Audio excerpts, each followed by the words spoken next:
What's up, my people? How y'all doing? How you doing? Gonna put a little something on and give people time to get here. Hmm.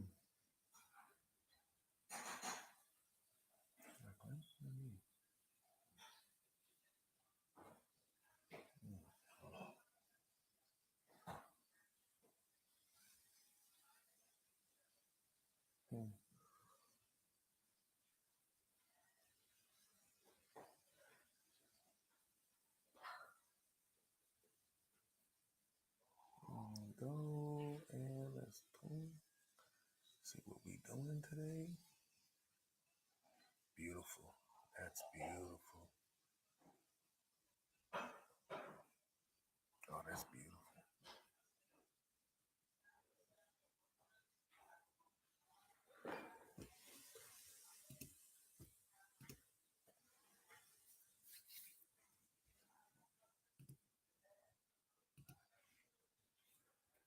What's up, my people? What's up? What's up? What's up? What's up? Welcome to FLUX Vision, episode 20. I am W.L. White III, your facilitator, your host, and the guy that's going to guide you through the flux continuum. That's what it is that I do. Guys, hope you mind the excess noise in the background. We have a couple of people here, contractors, taking care of a few things. So I'm going to do my best to make sure I keep those guys on the out so that we can enjoy the show, we can move forward, and we can make something happen today. All right. Today we're supposed to be working on Monet Lagos. Okay, so what we've done so far since I've started this flux continuum on whatnot and the additional platforms is that what we've done is we've gone through the individual characters. I'll make sure I let that because it's all about the visual. So the individual characters, here they are as a Zodiac Guardian. So we've gone through each one, right? And I tend to go back a little bit every now and then. So first thing I would like to do is thank the collaboration superpower that's working with me now. Um, I want to give you guys a few updates and let you know, hey, what we're doing. So here in El Paso, I do my visuals. We do the stream. We do Thursday, Friday, Saturday from 10 a.m. to 11 a.m.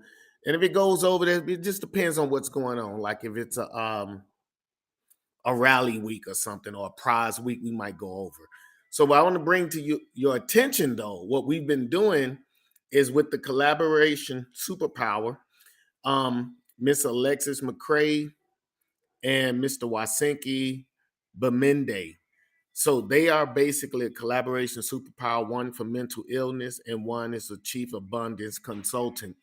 And they're not necessarily sponsoring me, but they are bringing me into the network and allowing me to grow, okay, exposing me to new and interesting things. And I'm not saying that we don't know what's going on here that's in our own field, but I just found out that I'm gonna go ahead and put it on the screen because I want you guys to see it. Is everybody watching that? This is what I just found out about that's going on in ATL on April 26, 27, and 28. And these two individuals have already locked me into the event. So I'll be going to the Atlanta, Georgia Urban Nerd Con on April 26, 27, 28, 2024. That's this year. So that's approximately 35, 37, 38 days from now. So that's where we'll be. What's not on all the other platforms. That's where we're going to be. And believe it or not, we'll be coming back or we'll actually be streaming from there. So you guys are, you get to travel with me. You get to see some of the stuff that we're doing on this end. That's why I continue to preach or I continue to, inquire through you guys, hey, about support. So the Zodiac Guardians, okay? Hey, we got to pay the bills, right? These two individuals have supported me and brought me into this network, this collaboration superpower. I can't give out everything because I don't know everything and I'm brand new to it, but I know that they made stuff happen overnight. So I went from inquiring about the Urban Nerd Con, all the way to actually being locked in, vendor as a vendor, hotel room, the whole nine. So in a way, I am being sponsored, but it's bigger than that. So whatever you guys are doing, I'm gonna have to ask you guys to continue it, because these two individuals came out of nowhere and the support was outstanding. So, hey, like I said, if you can work with me, bless you. If you can work with me, then hell, I'm working with you, right? And as long as we moving and growing each business, hey, I'm fine with that. So, hey, I just want you guys to know, whatever it is you're doing, continue doing, because hey, the support is starting to show up, and I'm able to go from El Paso to Atlanta, Georgia on April 26th. And that's kind of fast, y'all. Normally I do it like a 90 days out thing, but this happened kind of fast. All right. And if we do have any technical difficulties, I've made sure everything is tied down and everything today, but the wind is strong. So if the satellite on the house moves, right. But other than that, if we don't get a misalignment, then hey, you guys have a hell of a show today. Now, let's get into what we do here. So we talk about the Zodiac Guard. These are the Zodiac Guardians, and they come in a 3-book bundle for $55 in the Whatnot store. And if you need to go onto the website, or you need to like actually contact me, however you're going to do it, they're all 3 books are autographed, company seal, company stamp. Okay. These are collector's edition because, again, like I always state, this is first generation. This is everything that I've done as the actual creator and founder. This is prior to investment and growing the business with a full team. So right now, this is the collector's edition. Okay. All right. So what are we talking about? The Zodiac Guardians. I basically created a story that that tells the beginning of time all the way to the end of time. And it's broken down, and I'm not gonna say we go back and forth, but I do introduce us, and we actually have a plot, and there's ultimately this great evil that's coming, and again, that's what ultimately everything will happen. So, and this is a 12-book series. I'm actually on book 5 right now. I'm writing it. Just got finished yesterday. Still writing in it. But we do have 3 books published, and we do have those 3 books for $55. Okay. You can get the books individually, though. Book 1 for 20, book 2 for 20, and book 3 is for 25. And that's because they charge me more to bind that. Books 1 and 2 are like 140 to 170 plus pages. Book 3 is 200 plus pages, and it costs more to bind it. That's why it costs more, $5 extra. But you can get the full package right now, or the 3-book trilogy, for $55, and that's a $10 discount. Okay. Now that we've done that, what are we going through? We're going through the Zodiac Guardians. Okay, so I've already done the introduction as the superhero. Okay, that's what we've done. Remember, we're on episode 20, so we've already done that. We actually introduced some of the anti-gods, and we got the 3-book deal. So if you see the poster right here behind you, that poster has these 3 images in it. It has your Zodiac Guardians, and you just move it a little bit, right? It's a 3D poster. It has 3 images embedded in it. Second image is the bad guys. Third image is the 3 books. It's a trilogy. Remember, again, all of this is the collector's edition. Now, we're going to go through the characters real fast. This is your Aquarius defender. Each one is a defender or a protector. So this is your Aquarius, the hero for Aquarius, the Queen of Pisces, and this is who we'll be talking to today. This is what we're going to introduce what was happening to this character before she was empowered with, cosmic energies, right? Or cosmic fires. Okay, so this is who we'll be discussing today. Her name is Monette Lagos. All right, this is the Paladin of Taurus. We have 2 for Gemini. We have the Angel of Gemini. We have the Shield of Gemini. And you guys, as you stay with us, you'll start going through all the characters too as we go through the book.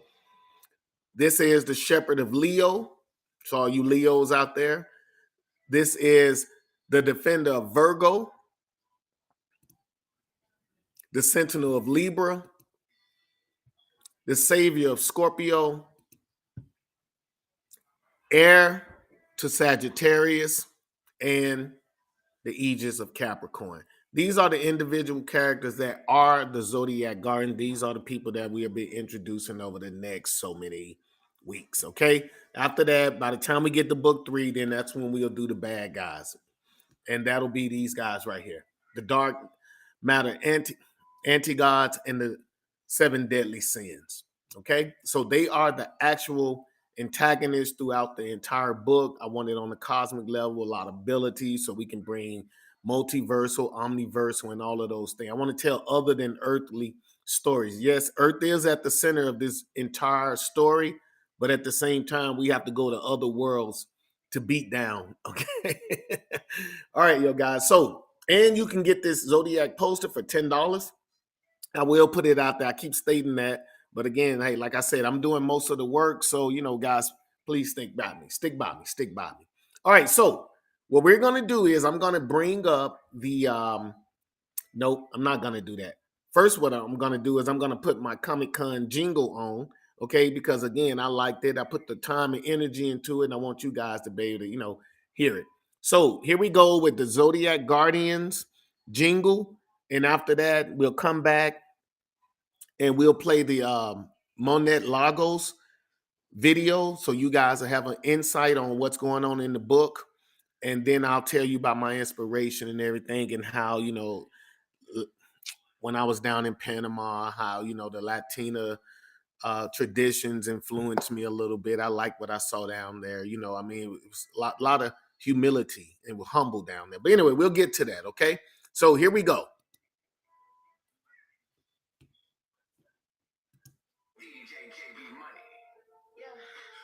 This a word of mouth flux. Cake talk. Capricorn, Aquarius, Pisces, Aries, Taurus, Gemini, Cancer, Leo, Virgo, Libra, Scorpio, Sagittarius, Zodiac, Capricorn, Aquarius, Pisces, Aries, Taurus, Gemini, Cancer, Leo, Virgo, Libra, Scorpio, Sagittarius, Zodiac, where is mine? I gotta get mine. I need all the gear with the zodiac signs. What's mine? I got to find mine. I need all the gear with the zodiac sign. Capricorns, what's up? You so smart, you know what's up. All my Leos, you so fierce. Scorpios, they keep it good. All my Aries know you strong. Gemini can't get it wrong. Aquarius, Pisces, and Taurus, Leos, Virgos, yeah we know. Capricorn, Aquarius, Pisces, Aries, Taurus, Gemini, Cancer, Leo, Virgo, Libra, Scorpio, Sagittarius, Zodiac, Capricorn, Aquarius, Pisces, Aries, Taurus, Gemini, Cancer, Leo, Virgo, Libra, Scorpio, Sagittarius, Zodiac, Purchase and donate at flux-zodiac.com.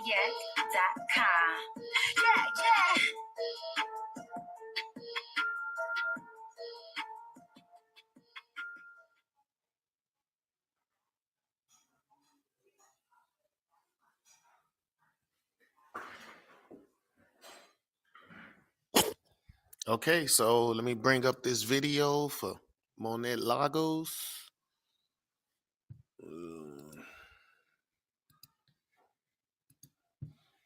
All right, this should be clip number 7. Bam. And here we go.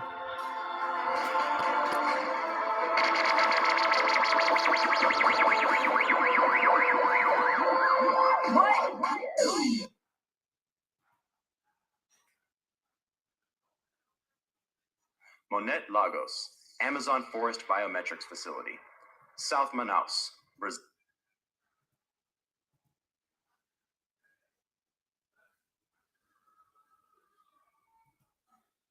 Well, like I said, we're not going to do technical difficulties today. I refuse to allow it to happen.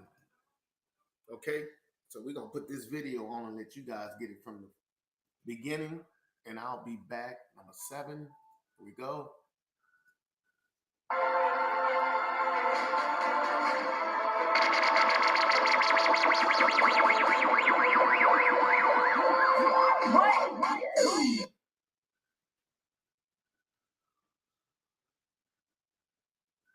Monet Lagos, Amazon Forest Biometrics Facility. South Manaus, Brazil, Earth. Near the Amazon River, outside the city of Manaus, a streetwise young lady searches for her missing sister. Her actions are motivated by fear and desperation, a deadly and lethal combination. She's fueled in her belief of the biometrics facility's kidnapping of her sister, or possibly something much worse. She does not want to think of the facility's attentions with her sister. In her eyes, they are a heinous organization. Her twin sister Kay has been missing since yesterday, and her last known location led to the facility. Monette reached out to the facility staff yesterday, asking for assistance with her sister's whereabouts. When she received the runaround from the staff, she asked a friend of the family for assistance. Curtis works at the Manaus Police Department, and he has the legal authority to check out the biometrics facility.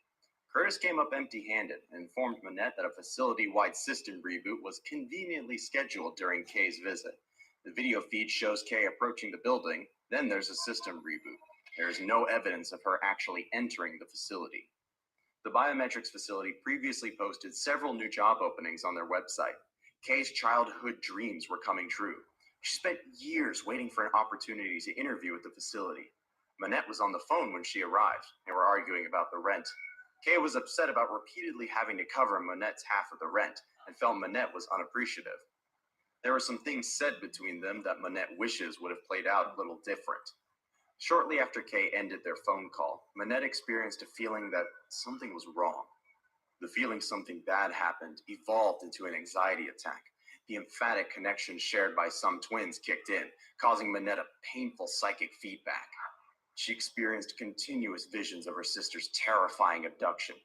The rage growing in the pit of her stomach screams for vengeance. She hates herself for feeling comfortable killing another person, but she will if necessary to guarantee her sister's safety. She was kicked off the premises earlier in the day. When she asked the receptionist at the front desk about her sister's whereabouts, security personnel arrived and promptly escorted her out of the building. Since her eviction from the facility, she's been scouting for the best way to approach. Ultimately, she decides on the rope ladder that leads down the side of the cliff. The facility is so large it contains an internal sewage and sanitation treatment plant. Even though she dreads climbing through the sewer, she's even more motivated to find her sister. Monette will have to wait for the cover of darkness to make her advance on the building. As she waits for nightfall, she prays that Kay can feel she's not alone and help is coming. Monette swears everyone involved will pay. Earlier, she found her sister's phone at the distant end of the facility's parking lot, squashing any doubts that her sister was taken against her will. Someone deliberately destroyed the phone. It was barely recognizable. As dusk falls across the jungle, Monette approaches the cliff ladder with chain machete in hand. She slips in and out of the shadows to avoid cameras and security guards. Images of the abduction continue to flash in her mind. The visions are occurring more frequently.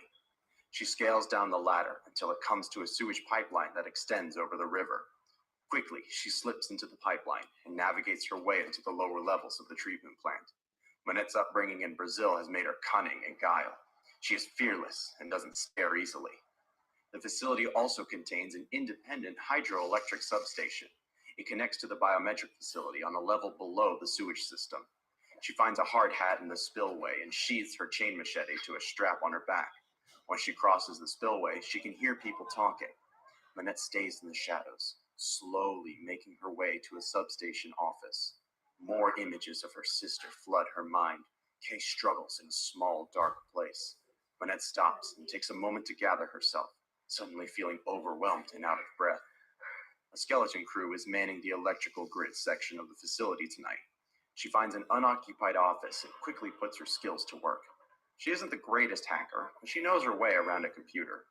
After minutes of scanning through video footage, there are no video files showing Kay entering the building. After gaining access to the facility's building plans, she uncovers several hidden levels below the building. Level 12 is connected to a tunnel that expands a few miles and exits the facility. It is the only remaining exit leading from the facility.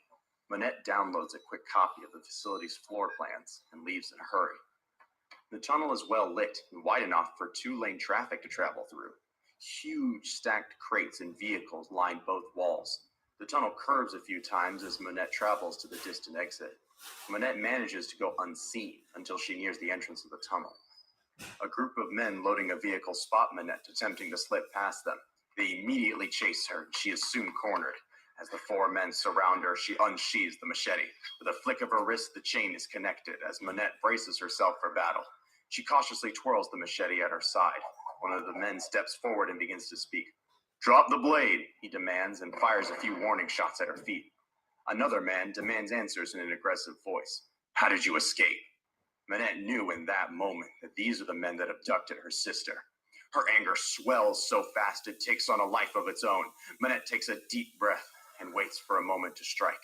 The machete is released with extreme accuracy, striking the gunman in the hand. As the gunman screams out in agony, Manette recalls the machete and again releases the weapon in one smooth motion. Her attack impales the second man in his forearm, relieving him of his weapon as well. The remaining two men pull their weapons as Manette prepares to strike a third time. Without warning, a glowing orb enters the tunnel and strikes her in the chest. Her attackers are as surprised as Manette. The men back away from her slowly as the light continues to spread the length of her body. Failing Kay is the only thought resonating in her mind. The light consumes her body and intensifies as she becomes too bright for human eyes to look at. And then she is gone.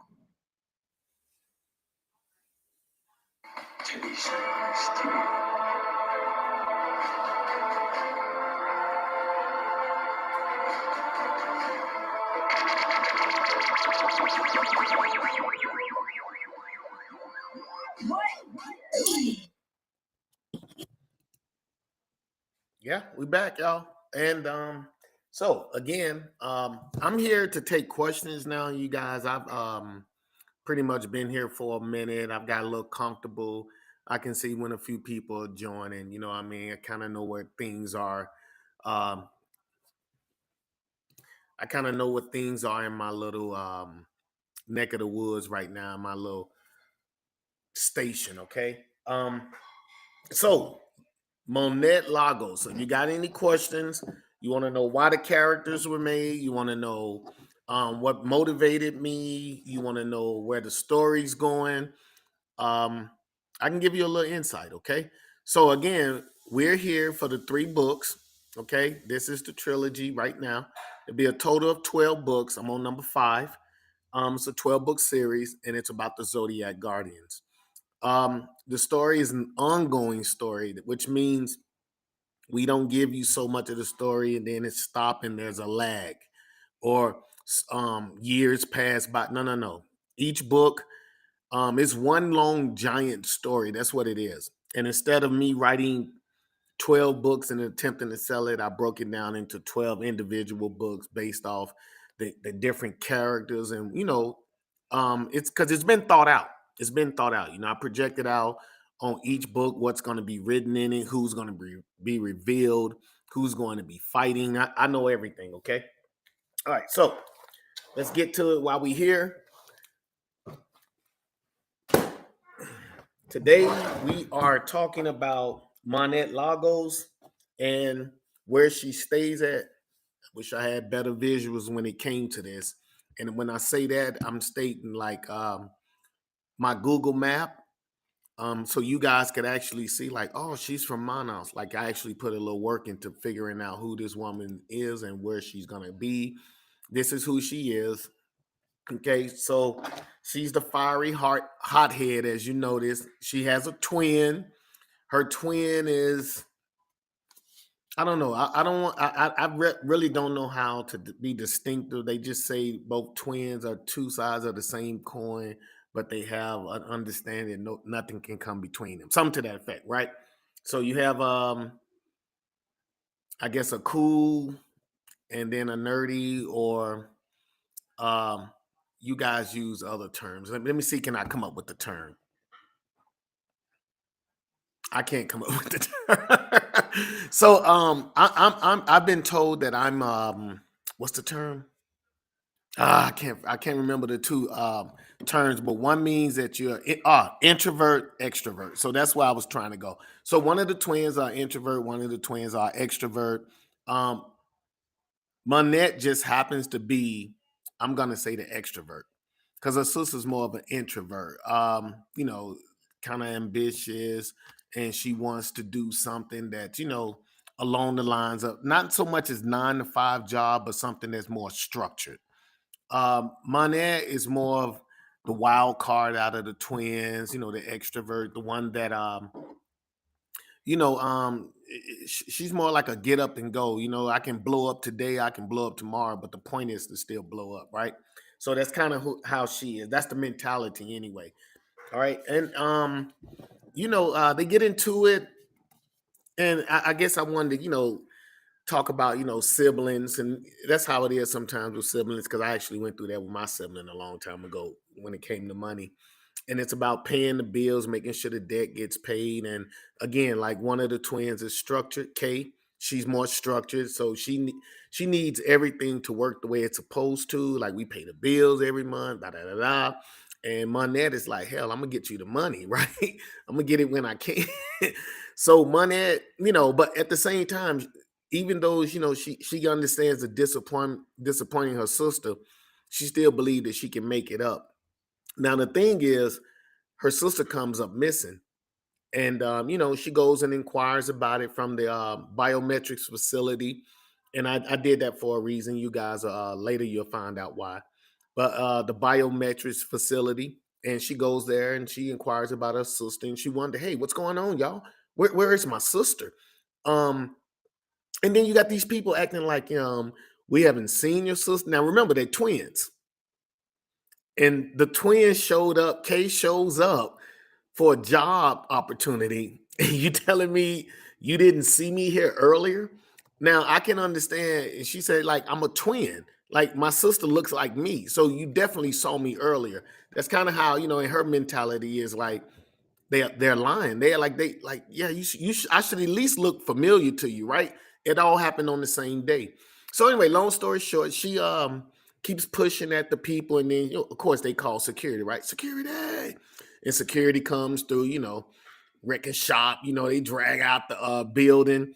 Now she could have came up missing then, but again, she had already caused a scene, and that's kind of the visual I wanted the reader to see. Like, when somebody comes into an establishment, they start making a lot of noise, then they do draw attention upon themselves, right?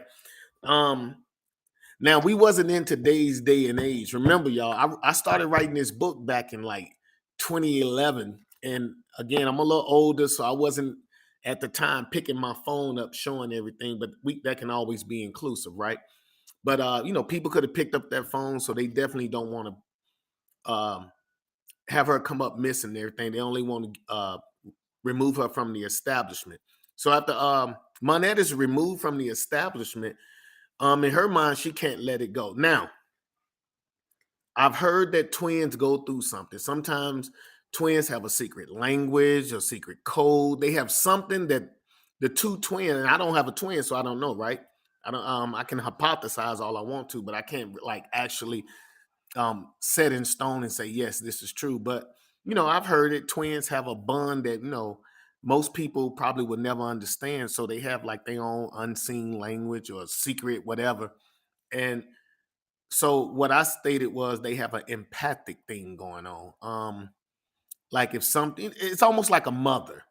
Okay, so they show on TV all the time how a mother, something can happen to her child. Not when she get the gamma ray burst and she gets super strong, but her son, her daughter could be around the world and something can happen, and that mother will wake up because she's in tune with her children like that.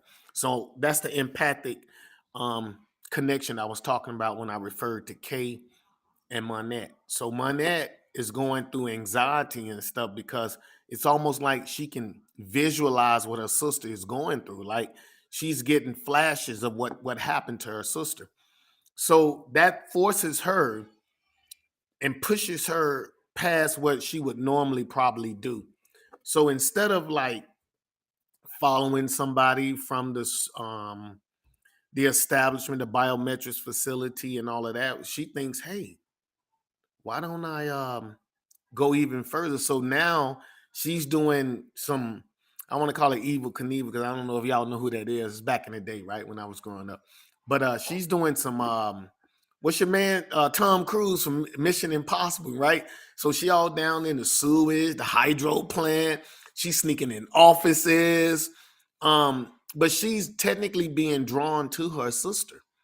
That's what's happening. She's being drawn to her sister, and it's that connection they have. And the more anxiety she goes through, and that's just basically the flashes or the little, maybe she smells something. Um, there's a flash of light which draws her sister's pain back to her.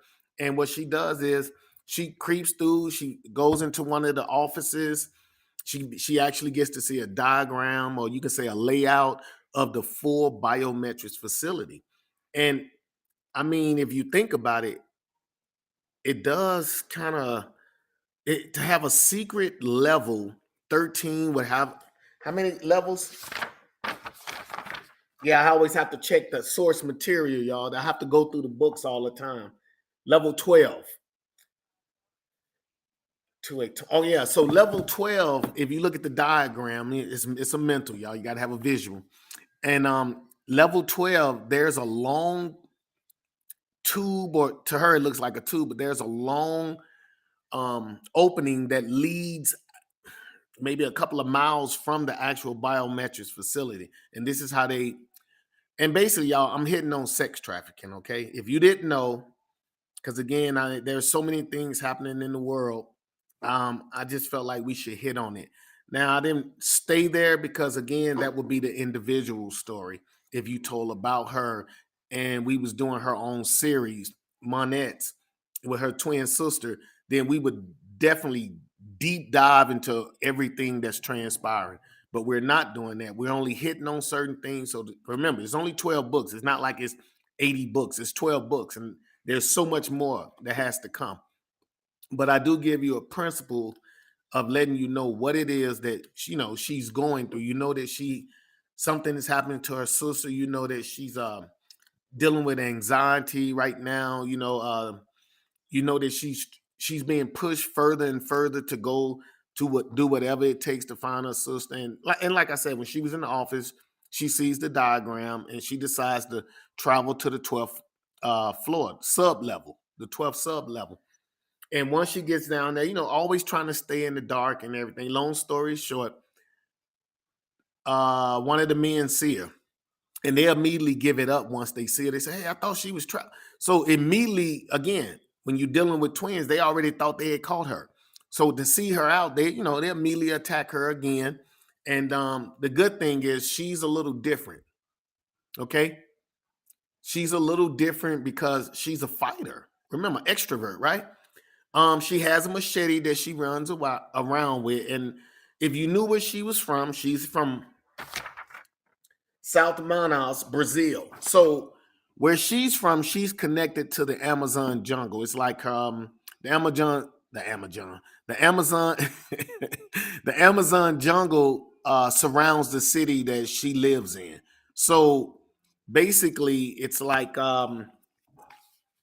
you need a machete sometime to, I guess, maybe, the path that you normally take is probably overgrown. So you need that tool. So that's kind of like, something she kind of grew up carrying with her. So she's proficient with it. She's practiced with it. Maybe, an animal scared her or something when she was younger. But again, that's the deep dive. But for right now, she's proficient with it. So she's like accurate with it. She can throw it, and she has a way where she clips it to like not a chain that you put around a dog's neck, more like a cable chain. Okay. The cable that's compressed and it's all, everything is tight, not the links, not a chain with links in it. Right. I know she calls it a chain machete, but it's more because it's the cable chain that she uses. It's a little clip she does, got a little opening on the machete that she can do a little click and she can throw it. But it's more about having the machete come back to her. Okay. It's more about being able to retract it and bring it back because you never know what's going on. And the machete is double bladed, right? Double sided.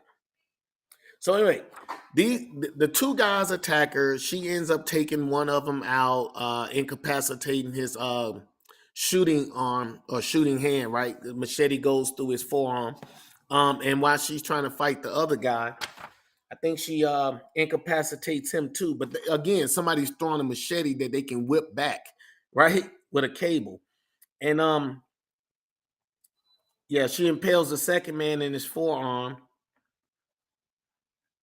Yeah, she strikes one man in the hand, she strikes the other one in the forearm. So they both pretty much incapacitated. Not like they can't take her out now, okay? Because men are stronger, right? It's just what it is.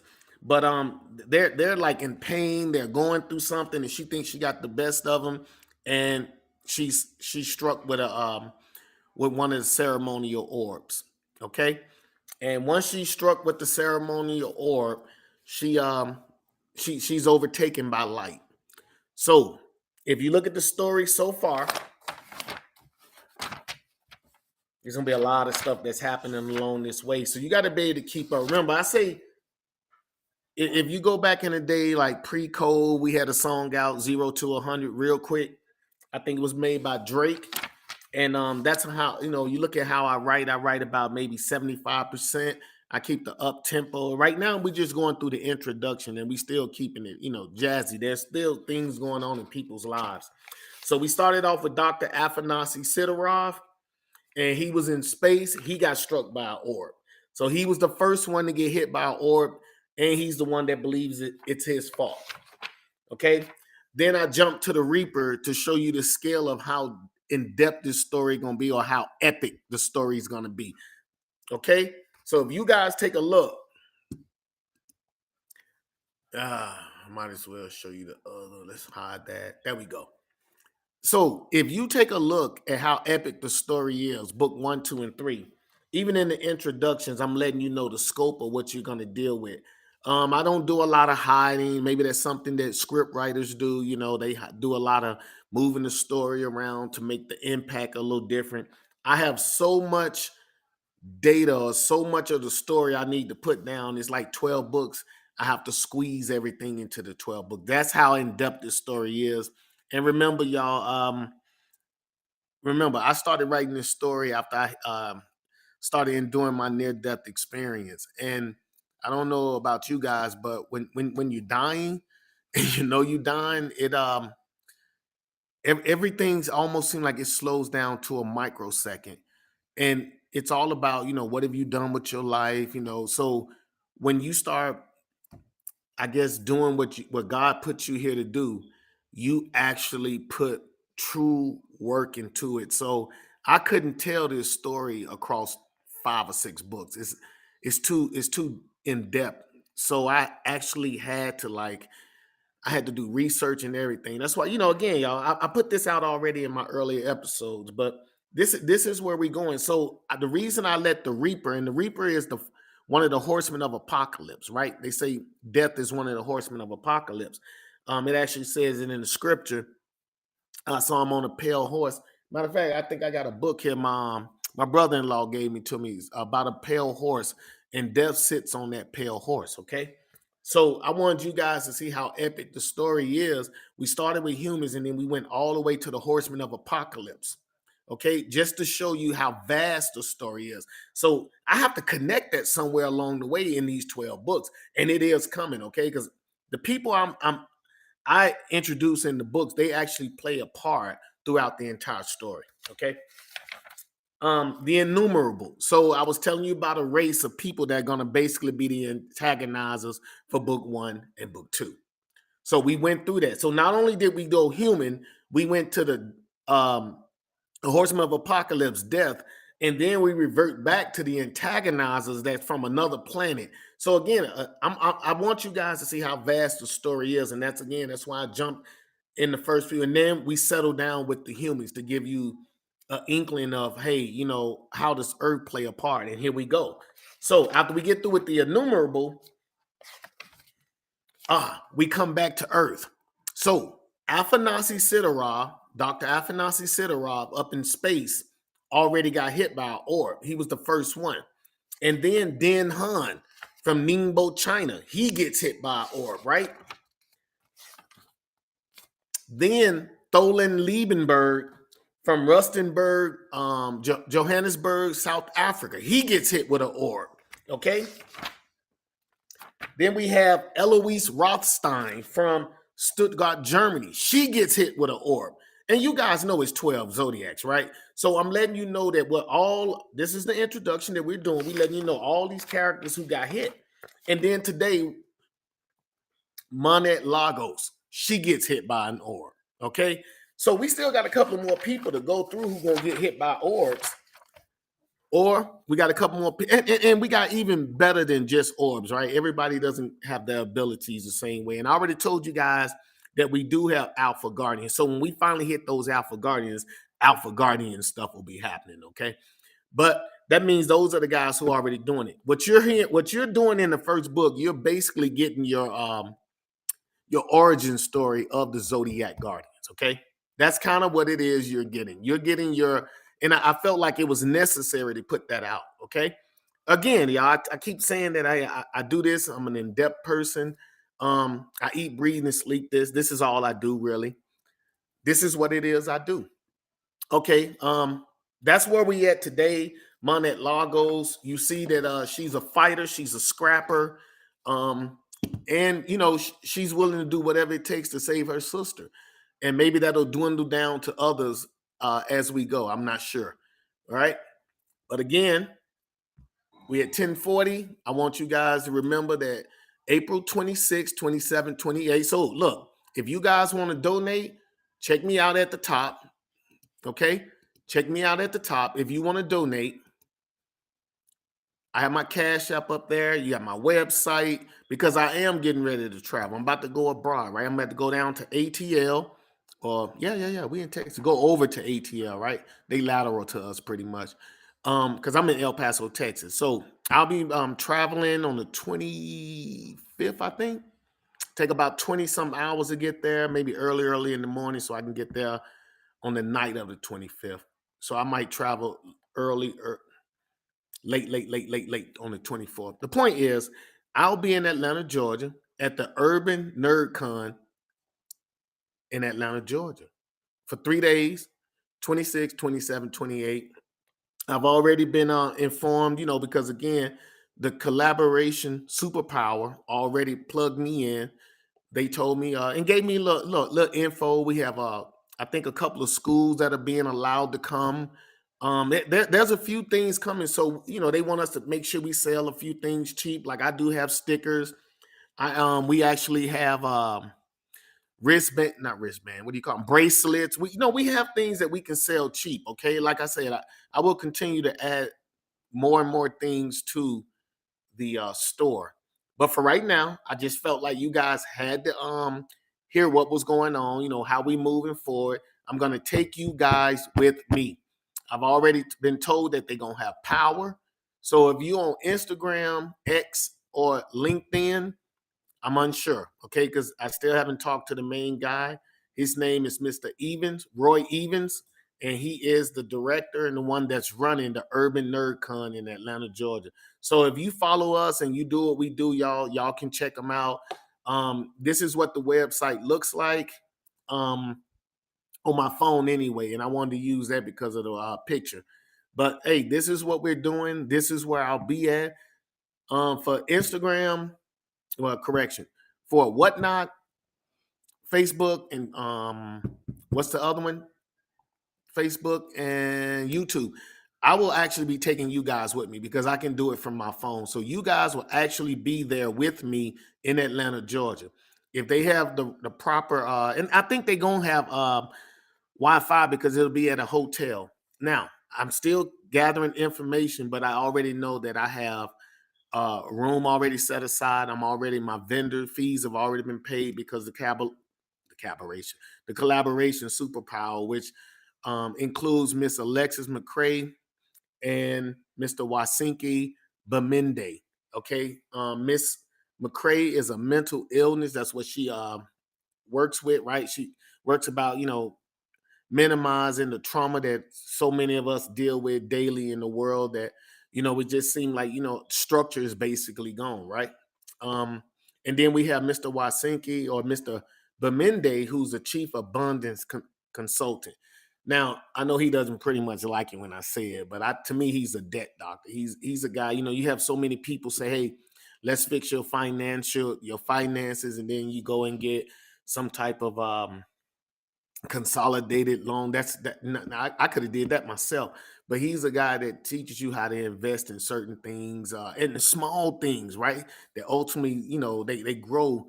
I don't want to say exponentially, but some certain things grow at a rate where you'll be able to look back in maybe a year or two and say, "Wow, I'm glad I put some money aside." And I'm like the creative juice. I'm the one running the Zodiac Guardians, and I'm bringing it to you guys. It's inclusive. We want to add all types of things to it, like 129 or 1229. 1229 is basically it's basically us as the well, I'm a leap year, right? I'm born on leap year, February 29th. So this happens every 4 years. Every month actually has 29 days. And then we want to include, and I'm not sure, I want to say Texas, but we also want to include other things such as state birthdays, and all of those will be added. And it's a few states that were actually on the 29th, so that's kind of like, yeah, all that hits home. So again, we're working on a whole lot of things, but at the same time, again, y'all, the collaboration they have supported. They are sending me to Atlanta, Georgia, for the Urban Nerd Con. And if you guys chilling with me and you hang with me, make sure you join in, because I'll definitely make sure the show's out there. I'll share them. Um, yeah, I might even take some mail and stuff with me, because I mean, again, I want you guys to see what we're doing and how we're moving and how we do everything we do to sell what we have and to show you that, hey, this is a real business. Now, the big thing that I do need from everybody is to share, like, subscribe, and all that stuff. Now, a couple of sites state that we have to have to get my blue check, right? Or for Flux Continuum to get its blue check, we will need a minimum of 1,000 subscribers, or 1,000. Well, I don't even know how to say it. 1,000 subscribers on a couple of the networks, and then we can go out and we can get our blue check. Again, justification, verification that we're a legitimate organization. We pay taxes and all of that. Okay, we'll be here every Thursday, Friday, and Saturday from 10 a.m. to 11 a.m. Sometimes we do go over. In April, I do know. Whoa, wow, wow, wow. I'm going. Maybe when we get back, I'm not sure. I'm not sure. Maybe I might have to move this rally thing to May, where we start giving out prizes and auctioning and all of that. Because again, we do have an event that came up, which is the Urban Nerd Con, and I actually have to travel, and I have to possibly mail some stuff out, and I have to come back and make sure everything is still set up so we can make major moves. That's about all I really wanted to say. I'm gonna go ahead and put this video back on so you guys can see it before we get off. Again, thank you everybody for joining who came. Let me add this to the stage, let you guys prepare, and here we go.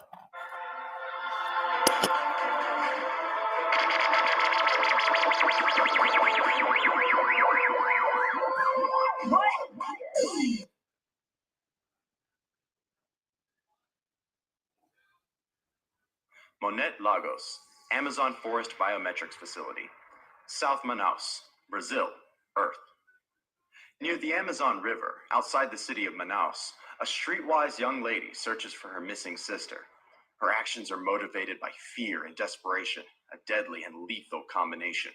She's fueled in her belief of the biometrics facility's kidnapping of her sister, or possibly something much worse. She does not want to think of the facility's attentions with her sister.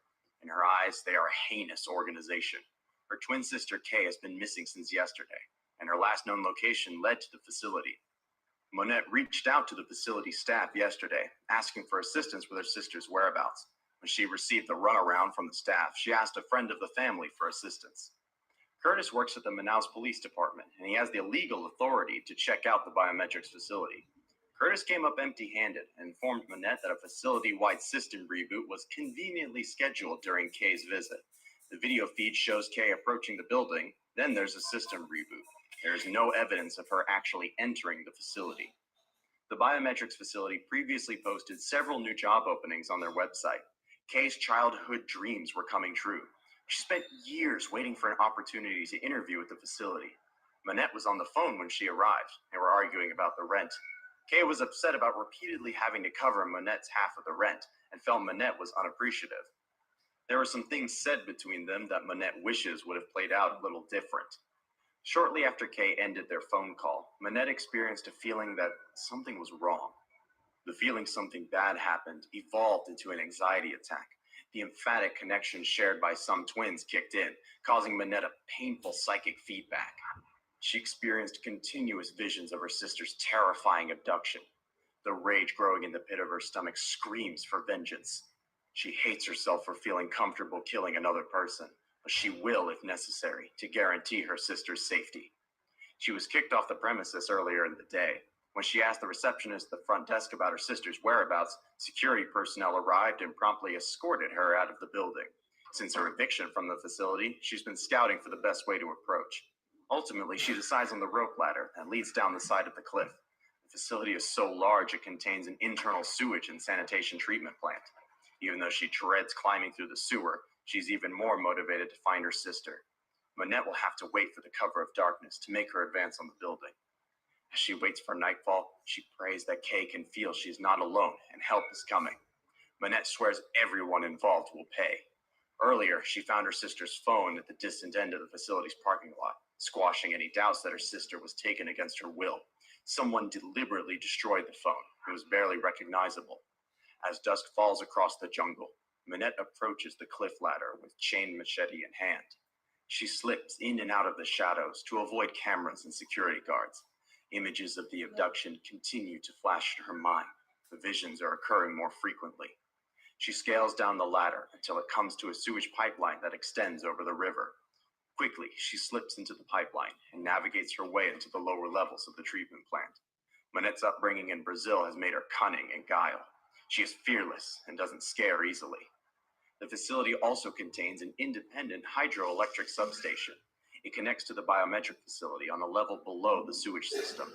She finds a hard hat in the spillway and sheathes her chain machete to a strap on her back. Once she crosses the spillway, she can hear people talking. Manette stays in the shadows, slowly making her way to a substation office. More images of her sister flood her mind. Kay struggles in a small, dark place. Manette stops and takes a moment to gather herself, suddenly feeling overwhelmed and out of breath. A skeleton crew is manning the electrical grid section of the facility tonight. She finds an unoccupied office and quickly puts her skills to work.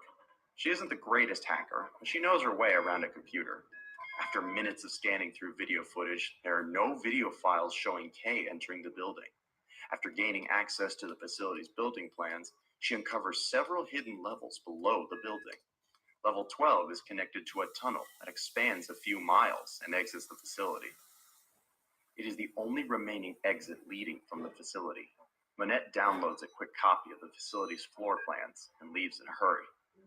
The tunnel is well lit and wide enough for two-lane traffic to travel through.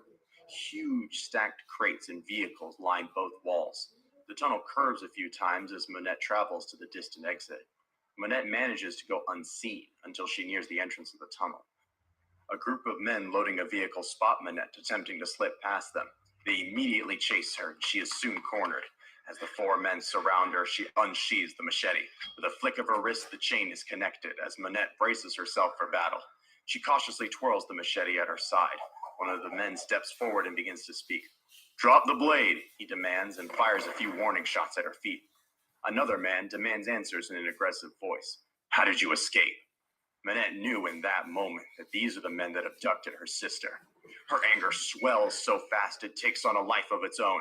Manette takes a deep breath and waits for a moment to strike.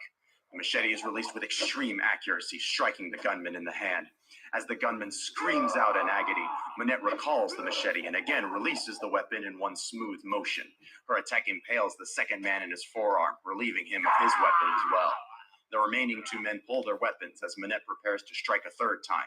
Without warning, a glowing orb enters the tunnel and strikes her in the chest.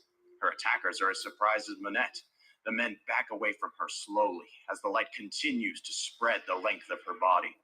Failing K is the only thought resonating in her mind. The light consumes her body and intensifies as she becomes too bright for human eyes to look at. And then she is gone.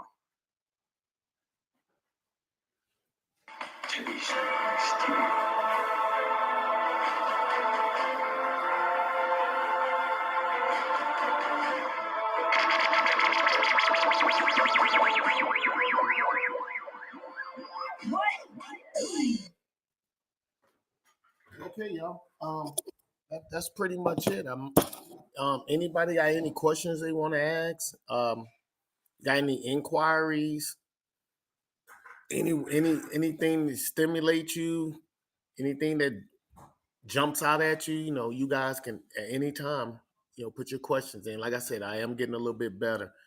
The only thing is, okay, if you happen to be on LinkedIn, X, or IG, I can't see the commentary. Okay, I don't know what that's about, but I can't see it. It doesn't work with the software. My apologies. But if you're on Whatnot, I can see you. And generally, who I'm talking to, the Whatnot people, because I believe that you guys do what it is that I do. I see a lot of you guys out there. So if anything intrigues you, you get at me. Just let me know. Leave me a message. The store is always open. You let me know. I mean, I'm at your disposal. Okay. Again, like I told everybody, I'll be at the Urban Con, the Urban Nerd Con, 26, 27, 28 in Atlanta, Georgia. So, if you're watching me, you want to see what it is we doing, hey, this is the place to come, all right? Uh, I don't like to hold people, if we don't have anything. I just want to, bring it to you guys on Thursday, Friday, and Saturdays and let you know that I do have a 3-book trilogy. Now, what I was thinking about is this here. This is huge, okay? 20 by 16 by 20. So 16 inches by 20-inch 3D poster. I'm thinking about raffling that off. And I already know that the people in Atlanta will be purchasing. And even the children, they come and get the $5 stickers. Their names will go into the raffle and they could end up winning that 3D poster. So again, hey, Whatnot, if you guys want to, take a shot at it, it only costs you $5, and I'll send you a sticker in the mail. I want you to have something from Flux. Okay, not to hold you, but I'm gonna let you guys go.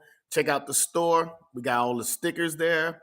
We have the books individually and bundled. And remember, your Zodiac Guardian is coming. Okay, you're gonna find out a whole lot of things about each one of the characters, and that's it, y'all. That's it. Have a wonderful day. Get your weekend started. I'll be here tomorrow. Tomorrow I think we will be on. Come on, Monet. So we're gonna be on the character that I kind of built around me, or should I say that I influenced, if you will. And his name is Jackson Swade. So tomorrow is Jackson Swade. Nothing really great going on, but it will in time. But Jackson Swade tomorrow, ladies and gentlemen. Jackson Swade tomorrow. Thank you for coming. I'm going to go ahead and end these streams. Y'all have a wonderful weekend, and peace.